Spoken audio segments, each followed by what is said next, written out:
Bisa telepon Miss Yuni. Halo, kenapa sayang? Enggak apa-apa, cuman cerita-cerita aja. Silakan. Ini dari Singapura ya? Iya, Heeh. salam kenal dari Singapura. Salam kenal Singapura. Bagaimana kabarnya hari ini? Baik sekali, alhamdulillah. Oke. Aku tuh suka banget liatin dari dulu followernya masih sedikit, dari kasus-kasus yang cuman mbak-mbak TKW sampai ke mana-mana. Sekarang semua masalah curhatnya sama Miss Yuni. Iya kan Aku aneh tuh kan ya? ngikutin. Miss Yuni bukan Iya. pejabat. Iya. Apalagi kalau sampai Miss Yuni dituntut untuk menyelesaikan, kan pusing jatuhnya. Iya. Nanti agentnya marah-marah lagi. Banyak hujatan, banyak hahi, banyak ya pokoknya komplit. Ini namanya konten komplit, tapi aku suka banget. Dan aku tuh selalu berusaha nelpon bertahun-tahun. Baru kali ini aku bisa masuk. Alhamdulillah. Alhamdulillah, berarti kita ada jodoh nih. Iya, gini ya, Amis ini aku cuma mau cerita pengalaman. Dulu aku kesini tuh karena keadaan, jadi sudah kepepet mentok, aku nggak punya penyelesaian karena aku terbentur apa itu ya, investasi bodong gitu. Dan aku nggak bisa ngambil hasilnya, dan aku ngajak saudara-saudara aku gitu, dan akhirnya semua tanggung jawab tuh dibebankan ke aku. Karena kamu yang ngajak. Iya, karena dulu aku dapat apa ya, benar-benar dapat hasil dari investasi itu. Akhirnya kamu membawa orang untuk masuk. Iya, nggak cuman orang lain, saudaraku sendiri. Pertama ya of course aku cari saudaraku karena wah ini menggiurkan loh, aku gitu kan. Oke. Terus dapet lah itu, happy. Wah, kayak uang tuh, uang berjuta-juta tiap hari aku pegang sampai lupa daratan gitu, udah begitu. Berlangsung 2 tahun nih. Jadi saudara-saudaraku kenapa mau ikut? Karena juga mereka ikut menikmati hasilmu. Ada yang baru beberapa bulan, ada yang 1 tahun. Nah, pas 2 tahun itu orangnya pergi dengan membawa uang itu, dan aku tuh yang harus bertanggung jawab. Tuhan. Iya, kayak aku tuh disentil loh. Ini loh, kamu tuh pengen cari uang yang gampang dan melupakan semua, sampai aku tuh meninggalkan. Aku dulu punya toko sembako nih, jadi aku nggak mau ngurusin lagi ya. Terserah mau laku mau enggak, mau maju mau enggak, aku udah punya bisnis ini gitu kan. Menjanjikan banget. Terus iya, sampai sombong lah, bisa dibilang sombong. Mobil aku punya, uang itu kayak mau berapa juta sehari aku pegang gitu, karena udah banyak banget. Dan itu 20% gitu dari hasil itu. Dan sungguh aku tuh yang luar biasa happy gitu. Nah, dari situ semua menghujat aku sampai di pokoknya ya aku mengakui aku salah, tapi uang itu benar-benar gak ada sama aku. Kalau ada sama aku ya ngapain aku sampai kesini gitu kan. Dan akhirnya aku kesini ke luar negeri dengan yang tadinya aku tuh hidup enak, terus di sini harus bekerja yang gak pernah aku bayangkan gitu ya, karena kepepet. Kosong banget gitu. Dan aku tuh bukan lulusan SMA gitu, aku kuliah gitu ya. Sekarang aku jadi bekerja harus begini, tapi aku tidak menggunakan ijazahku yang kuliah. Aku pakai ijazah SMA, dan aku tidak membawa diriku yang aku tuh di sana juragan atau apa gitu, enggak. Aku sekarang nol. Jadi aku di sini benar-benar ingin kerja, ingin bertanggung jawab atas semuanya. Aku sungguh-sungguh, meskipun tahun pertama itu aku tuh benar-benar yang down. Aku tuh nggak kuat. Terus ingat anak-anak, aku kan punya anak 3. Terus masih kecil-kecil lagi gitu. Terus aku yang benar-benar aku harus mengerjakan semua ini. Dan yang kayak kita kan kerja profesional, bukan oh aku mau maklumi kamu punya anak 3, oke lah kamu kerja cincai-cincai. Enggak, aku harus profesional, aku kerja di gaji tinggi, dan aku bekerja sama big boss di sini dulu. Bener-bener big boss yang kerjaannya itu rumahnya gede banget, 4 lantai, seperti mall. Dan itu harus everyday clean, nggak mau lihat barang-barang berantakan. Ya memang nggak berantakan rumahnya, tapi karena saking gedenya itu, ya jadi benar-benar tenaga terkuras begitu. Tapi saya ikhlas. 8 bulan pertama aku jatuh sakit, 1 bulan aku nggak bisa kerja. Tapi saya berdoa, saya pengen kerja, ya Allah beri saya kesempatan untuk bertanggung jawab atas apa yang pernah saya lakukan. Saya di Indonesia punya tanggung jawab, saya bilang gitu.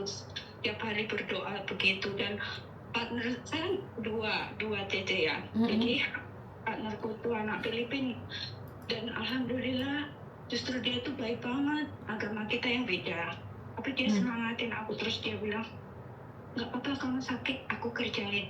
Kalau kamu lagi enak, kamu bantu aku. Kalau nggak, is okay.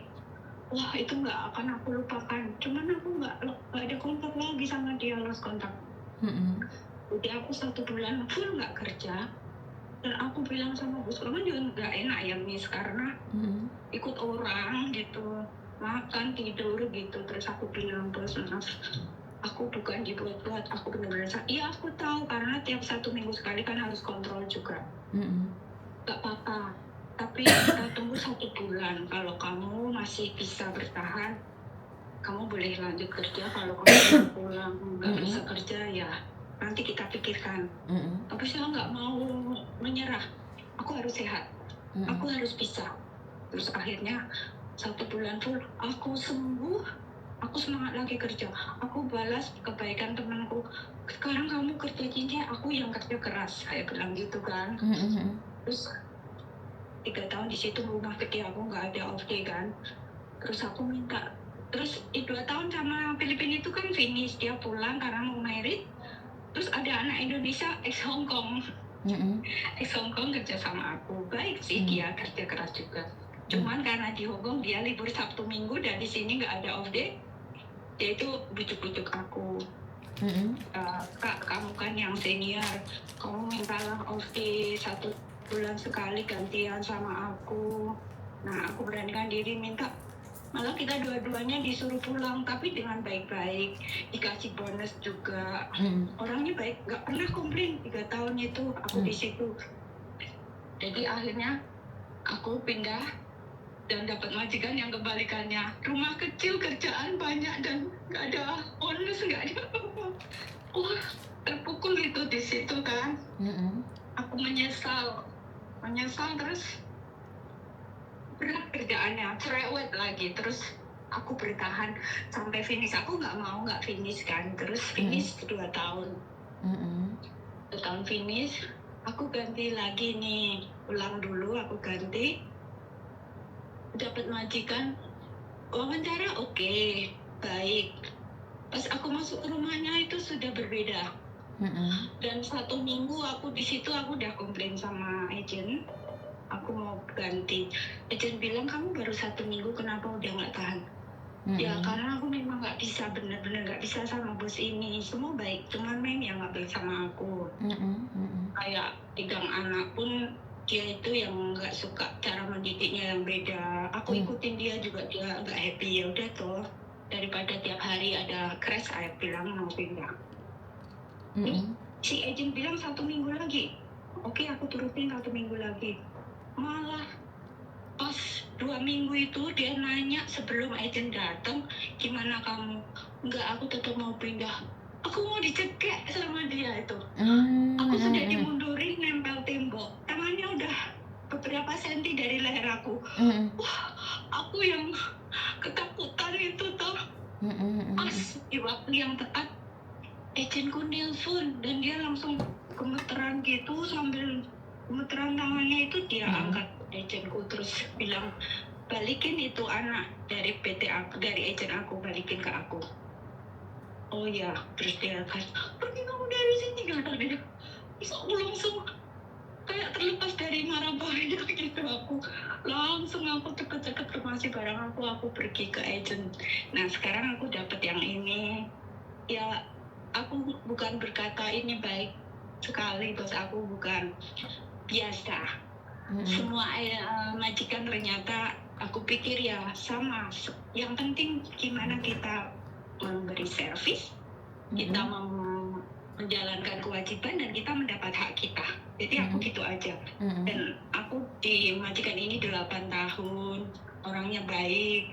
Tiap tahun aku bisa pulang, aku dapat bonus, dapat fasilitas yang jarang kadang majikan nggak kasih gitu. Pokoknya alhamdulillah. Dan bukan aku nggak mau pulang ya, karena anakku sudah besar-besar dan aku nggak tahu mau di Indonesia mau ngapain. Aku masih bertahan. Kadang orang kan ngapain masih kerja, anak udah gede gitu lah. Tapi kan aku butuh memikirkan masa tua aku. Uang kemarin-kemarin kan habis untuk ngurusin tanggung jawab saya yang saya ceritakan tadi kan.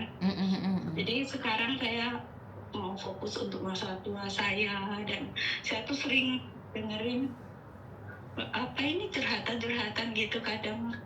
Wah, kok banyak yang nggak bisa berjuang, nggak bisa bertahan karena hal-hal yang sepele. Terus kadang ada yang mati-matian tapi majikannya juga nggak bagus gitu. Saya juga pengen sharing aja gitu. Oke. Saya suka banget nonton. Terima kasih sharingnya, semoga bermanfaat buat teman-teman yang lagi berjuang dengan majikan yang kurang baik. Iya. Oke, sampai ketemu di Singapura ya. Saya ingin ke Singapura suatu saat. Ya, Oke. Mas Juni sehat selalu. Terima kasih. I love you. I love you. Membantu. Siap. Terima kasih doanya. Doa yang baik akan kembali pada yang punya. Terima kasih.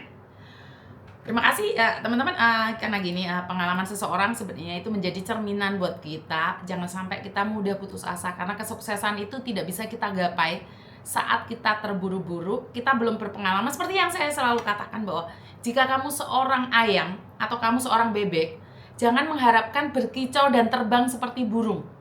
Tahu diri, sadar diri, itu sangat penting sekali buat kalian. Yang saat ini merantau masih baru, jangan ngarepin bisa tiktokan, bisa liburan sebebas yang kalian lihat di luar sana. Itu nggak bisa. Konsepnya nggak kayak gitu. Kalian harus mempelajari ilmu-ilmu itu dulu.